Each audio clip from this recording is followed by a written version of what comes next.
Ayer, si lo recuerdan, escuchamos la multiplicación de los panes. Eran 5,000 hombres, más las mujeres, más los niños. Si dividimos 5,000 entre 12, los 12 apóstoles, cada apóstol debió de haber llevado el pan a 416,66 personas. ¿Te imaginas tú que Jesús multiplique los panes y te diga, ve y repártelos a la gente, y solo a los puros hombres te hubieran tocado 416 para distribuírselos a ellos? Si aumentamos las mujeres y los niños, de menos, habrían repartido a 500 personas cada apóstol. ¿Se imaginan ustedes lo que es atender a 500 personas? Ese es el tamaño del prodigio que Jesús hizo cuando multiplicó los panes. Y los primeros que fueron testigos de ello, por eso hice la división. Los primeros que son testigos del prodigio de la multiplicación de los panes, ¿quiénes son? Los servidores. Porque los servidores no se daban abasto en llevar tanto pan a la multitud. Ellos fueron los primeros que fueron testigos del signo. Pero en esta primera parte del capítulo 6 de San Juan, no comprendieron verdaderamente el signo de Jesús. Vieron en la multiplicación de los panes que solamente eran panes para alimentar el cuerpo, y no fueron capaces de ver en Jesús que Jesús es el verdadero alimento del alma, el verdadero alimento que perdura para la vida eterna. O dicho de otra manera, Cristo no solamente nos da alimento, Cristo mismo se hace alimento, porque para nosotros Cristo es el pan que no muere nunca. Si Cristo es dador de pan y a su vez es el pan en sí mismo, entonces lo que hace es que Él se dona a sí mismo como alimento para la vida de la humanidad.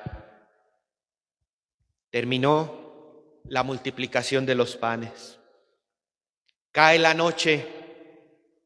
Lo más seguro es que Jesús subió apartado para orar. Los discípulos han esperado a Jesús ahí en la explanada donde se hicieron la multiplicación de los panes, y Jesús no baja y se hace noche. A ver, acaban de ver una multiplicación prodigiosa y ellos mismos fueron testigos al distribuir el pan a tanta gente. ¿No les habría ya caído el 20 de saber que Jesús era el verdadero Dios y que no podían seguir su camino sin Jesús? Pues no lo comprendieron. Se hizo noche y querían regresar a la ciudad, pero Jesús, lo más seguro es que estaba apartado para orar. ¿Qué hubieras hecho tú? ¿Esperas a Jesús o agarras tu camino porque ya tienes la necesidad de regresar a tu vida? ¿Qué hacemos nosotros en la realidad? Cuando nos damos cuenta de los prodigios de Jesús, ¿nos quedamos con Jesús para que Él nos siga guiando nuestro camino? ¿O preferimos nosotros emprender nuestro propio camino sin Jesús? ¿Qué hicieron los discípulos? Por eso digo, no comprendieron la multiplicación de los panes, porque a pesar de haber visto las maravillas que hizo Jesús, ellos decidieron elegir su propio itinerario. Separarse. ¿Dónde está Jesús? Jesús no regresa, pues ahí lo dejamos, porque nosotros ya nos tenemos que regresar. Se separaron y abandonaron, o al menos dieron por terminada la misión. Pero esto a veces sucede en nuestra propia vida. Cuando vemos los prodigios que Dios hace en nuestra vida y nos damos la media vuelta y le decimos: no te necesito, yo sigo mi camino, tú sigue tu camino. Eso hicieron los discípulos. Se bajaron de la montaña donde está la presencia de nuestro Dios, donde se encontraba Jesús, y prefirieron enfrentarse a la noche. Ya hablábamos en el pasaje de Nicodemo el significado de la noche. Nicodemo, en la oscuridad de la noche, fue a buscar a Jesús. Los discípulos, en la oscuridad de la noche, buscan separarse de Jesús. Dice San Juan: la luz brilla en la tiniebla, pero la tiniebla no la pudo extinguir. ¿De dónde es tu naturaleza? ¿De la luz o de la tiniebla? Y si tu naturaleza es de la luz, ¿con quién debes de caminar? Con aquel que es la luz. Y si tu naturaleza es de la tiniebla, pues tú buscas caminar en la tiniebla. Y surge una oposición. Los discípulos se separan de Jesús y llegan a caer en manos de la tiniebla. Así nos sucede a nosotros cuando nos separamos de Jesús. En el lenguaje bíblico sabemos que la noche es la ausencia de Jesús. Los discípulos prefieren enfrentarse a la noche, al viento fuerte que agita el lago y que hace peligrosa la navegación. Cuántas similitudes, cuánto parecido con nuestra propia forma de tomar nuestras decisiones en nuestra vida. Se van en la barca, en una barca donde no está Cristo. Decíamos el otro día que las pequeñas comunidades son aquellas barcas donde va Jesús. Pero una barca donde no va Jesús no es verdadera iglesia, no es verdadera comunidad cristiana. Se separaron de Jesús y embarcaron a Cafarnaúm. La narración que escuchamos del Evangelio nos ayuda a comprender la soledad que llegaron a experimentar los discípulos al ver la agitación del mar. Pero es esa misma soledad que nosotros nos enfrentamos cuando nos apartamos de Dios en el camino de nuestra vida. Es la misma soledad que experimenta muchas veces la iglesia cuando es amenazada por vientos de doctrina, por mentalidades que no son las que nos enseñó Jesús. Recordemos también que para la Biblia el mar es el terreno y el símbolo de las potencias del mal. Para poder resumir esta escena, nosotros tenemos dos escenarios. Por una parte, Jesús, que no deja solos a los discípulos, que va a encontrarlos para que el mar no los devore, para que no se pierdan en la tiniebla. Manifiesta una epifanía de su divinidad, donde Dios triunfa sobre el mar, donde Dios brilla en medio de la tiniebla. Esa sería una primera escena, la manifestación poderosa del Hijo de Dios en esa epifanía donde camina sobre las aguas, dominando el mar, iluminando la oscuridad. Por otra parte, tenemos una escena de los discípulos que querían seguir su camino apartados de Jesús y que estaban muertos de miedo porque estaban siendo devorados por el mar y la oscuridad. Y de repente escuchan unas palabras que dicen: no teman, yo soy.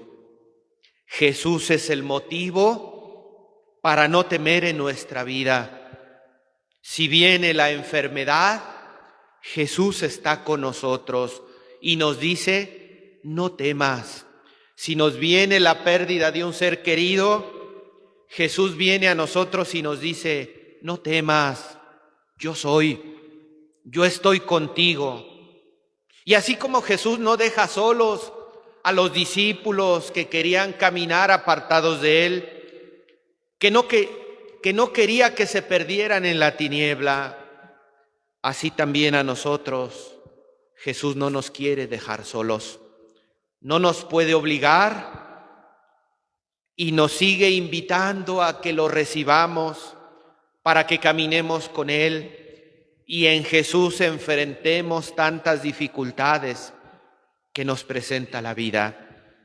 Caso curioso es de la expresión del viento, porque en este pasaje podemos comprender que hay dos tipos de viento: un viento bueno y un viento malo. El viento malo, la palabra griega lo identifica como anemos, en sentido negativo, cuando el viento agita las olas, cuando el viento vuelca los planes de nuestra vida, cuando el viento distorsiona el orden que nosotros queremos llevar en nuestro caminar. Ese es el viento malo. Y ante la presencia de este viento borrascoso, de este viento que todo lo revuelve, de este viento que todo lo confunde, Jesús viene en este tiempo pascual y nos ofrece aquello que el lenguaje griego identifica como neuma, el viento bueno, el viento que viene del Espíritu, el viento que manifiesta el poder y la obra de Dios. La invitación que nos hace la Iglesia en este tiempo pascual es que sepamos reconocer a Jesús en la celebración de la Eucaristía, porque cada Eucaristía es una celebración de la Pascua para nosotros, y que en cada Eucaristía nosotros salgamos renovados por la presencia del Espíritu de Dios que mora en nosotros, y que el poder de Dios nos ayude a enfrentar la oscuridad a la que a veces nos envuelve el mundo, nos ayude a enfrentar el poder del mal, la sombra de muerte que nos acecha en todo momento. Los discípulos se alegraron a encontrarse nuevamente con Jesús y entonces comprendieron que el verdadero éxodo que nosotros vamos a llevar en el camino de la vida no puede entenderse si Jesús no está ahí. Jesús enseña también la generosidad de su amor, porque a pesar de que los discípulos lo habían abandonado, a pesar de que los discípulos le habían dado la espalda, Jesús no se cansa en buscarlos a ellos. Ese amor, ese acompañamiento, esa generosidad que se manifiesta en Dios, nosotros la vivimos en la Eucaristía, pero la vivimos no solo para experimentarla en primera persona, la vivimos porque Dios nos invitará a nosotros como iglesia, a nosotros que estamos en la barca de Cristo, nos invitará a que nosotros hagamos visible la generosidad divina, que a través de nuestra propia generosidad nosotros expresemos la generosidad de Dios, y esa generosidad de Dios se expresa y se alimenta cuando celebramos la Eucaristía. Mañana escucharemos el pasaje de los discípulos de Emaús. Los discípulos de Emaús se llenaron de alegría cuando reconocieron a Jesús al partir el pan. En este pasaje de la multiplicación de los panes, tuvo que venir a esta escena de la lluvia borrascosa para que los discípulos pudieran reconocer a Jesús, que era el mismo que había multiplicado los panes. Pareciera ser que este pasaje breve de Jesús caminando sobre las aguas no tuviera nada que ver con el capítulo 6 de la Eucaristía, pero era necesario que San Juan plasmara este fragmento de Jesús caminando en las aguas para que pudiéramos reconocer que Jesús verdaderamente es el Hijo de Dios, que así como los discípulos de Emaús les bastó sentarse a la mesa para reconocerlo al partir el pan, así también nosotros nos demos cuenta de la necesidad que tenemos de reconocer a Jesús que camina junto a nosotros. Y pues la mejor forma en cómo podemos expresar que Jesús se hace presente en la Eucaristía, pues es la forma en cómo celebramos la Eucaristía. Si nosotros no atendemos a la Eucaristía con la dignidad que lo merece, pues significa que no hemos reconocido a Jesús.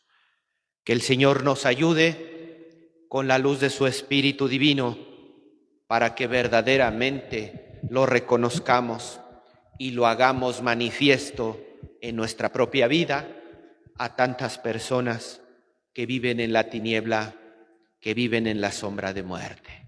Que así sea. Que así sea.